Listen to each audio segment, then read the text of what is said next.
nilianza kuona dalili za baadhi ya mawaziri, tena wengine wa ngazi za juu kabisa, kuanza kunichukia. Na muda si mrefu baada ya hapo nikanyweshwa sumu Dodoma, ambayo alimanusula iondoe uhai wangu. Lakini kwa neema za Mwenyezi Mungu nikakiepuka kifo. Baada ya tukio la kunusurika katika kifo, nilimwendea Mzee Mkapa kumweleza dhamira yangu ya kutaka kujihuzuru.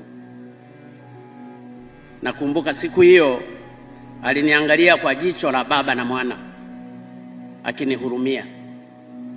La pili, pia kunipa ujasiri, na baada ya dakika chache akaniambia, na nukuu, "John, kafanye kazi, kamtangulize Mungu."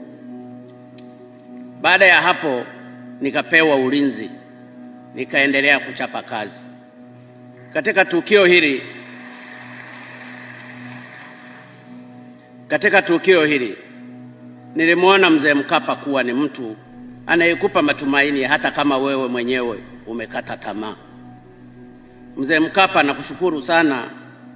Nimejifunza kutokuwasifu wateule wangu hata kama wanafanya mazuri mengi, kwa sababu ninajua yasije yakawapata yaliyonipata mimi baada ya wewe kunisifu. Lakini hata hivyo, saa nyingine ninashindwa, huwa ninawasifu, baadaye nakwenda kukumbuka hayo yaliyonipata. Kwa hiyo nimeona niliseme hili. Najua halijazungumzwa mahali popote, lakini kwa sababu leo ni siku yako Mkapa, nimeona na mimi niyaseme haya yaliyonipata, ambayo kwa furaha yako na upendo wako kwangu nilipata madhara fulani, pamoja na kwamba Mungu alinisimamia. Asante sana kwa kuniamini Mzee Mkapa. Jambo lingine ambalo siwezi kumsahau Mzee Mkapa ni wakati wa harakati za uchaguzi mkuu wa mwaka 2015. Kama mnavyofahamu, kipindi cha kampeni kinapofika, kila mwenye nia ya kugombea nafasi fulani ya uongozi huwa anawatafuta watu ambao anaamini watamuunga mkono. Mimi pia kwenye uchaguzi mkuu wa 2015 nilifanya hivyo. Nilikwenda kwa Mzee Mwinyi, nilienda kwa Mzee Mkapa, na nilienda kwa Mzee Kikwete. Kwa kuwa leo ni siku ya Mzee Mkapa, naomba mniruhusu niwaeleze kilichonipata kwa Mzee Mkapa nilipokwenda kumweleza nia yangu ya kutaka kugombea urais.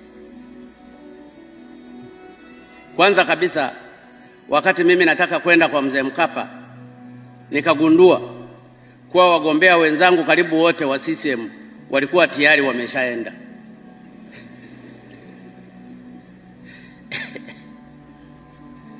Hapa ikanikumbusha historia kwenye Biblia ya Isaka na Yakobo.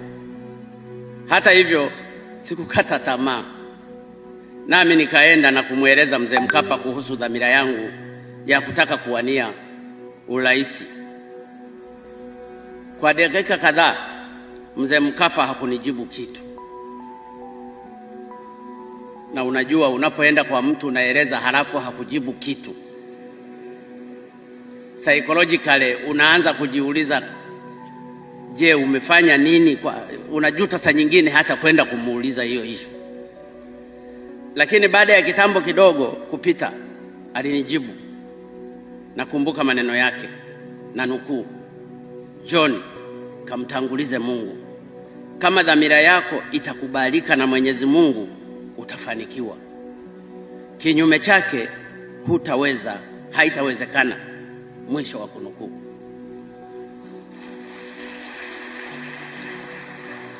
Kusema kweli nilichanganyikiwa kidogo, nisielewe anamaanisha nini, kwa sababu binafsi nilitarajia atasema ataniunga mkono au la, lakini akaniacha kwenye mataa hivyo. Hata hivyo, nikachukua ushauri wake wa kumtanguliza Mungu, na hatimaye nikachaguliwa kuwa rais wa awamu ya 5 wa nchi yetu ya Tanzania. Asante sana Mzee Mkapa. Namshukuru sana Mzee Mkapa, na kwa ujumla naweza kusema kuwa kwa kipindi kifupi nilichomfahamu nimeweza kugundua kwamba Mzee Mkapa ni mcha Mungu na ni mtu mwenye kumtanguliza Mungu kwenye masuala yake mengi. Ni msomi mzuri, ni mtu mwenye kujiamini, ana msimamo na anayejua mwelekeo anaoutaka. Ana upendo wa kweli na sio mnafiki, mtulivu kwa mambo ya kitaifa, mzalendo, mwanafunzi mwadilifu wa sera na falsafa za baba wa taifa Mwalimu Nyerere, na pia ni mwanadiplomasia mzuri. Wakati wa uongozi wake nchi yetu ilipata mafanikio mengi makubwa, ikiwemo kusamehewa deni la dola za Marekani bilioni 3 kati ya dola za Marekani bilioni 7 chini ya mpango wa HIPC uliosimamiwa na Benki ya Dunia na Shirika la Fedha Duniani IMF.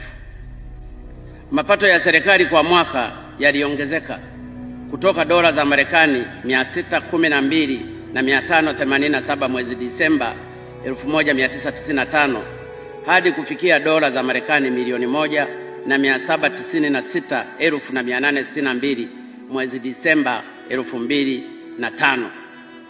Aidha, wakati wa Mzee Mkapa anaingia madarakani, akiba ya fedha za kigeni ilikuwa inatosheleza mwezi mmoja, lakini wakati anaondoka aliacha hazina ya kutosheleza miezi mitano na siku 3.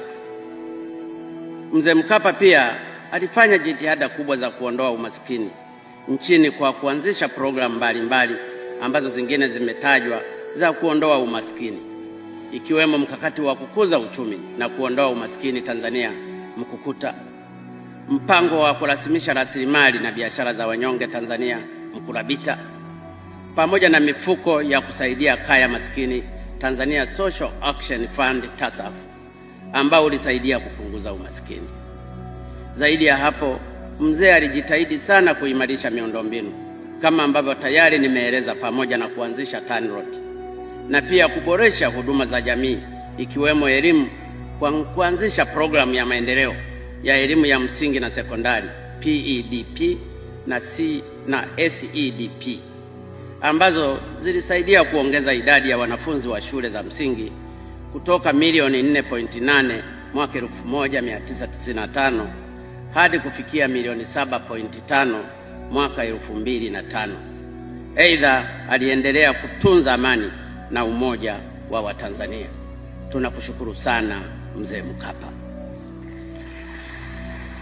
Waheshimiwa viongozi, hizi ni sifa na mafanikio machache yanayomhusu Mzee Mkapa, na ni kwa kuzingatia hayo yote nimefarijika sana kuona Mzee Mkapa ameamua kuandika kitabu chenye kuelezea historia yake pamoja na utumishi wake ambacho amekipa jina My Life, My Purpose, A Tanzanian President Remembers.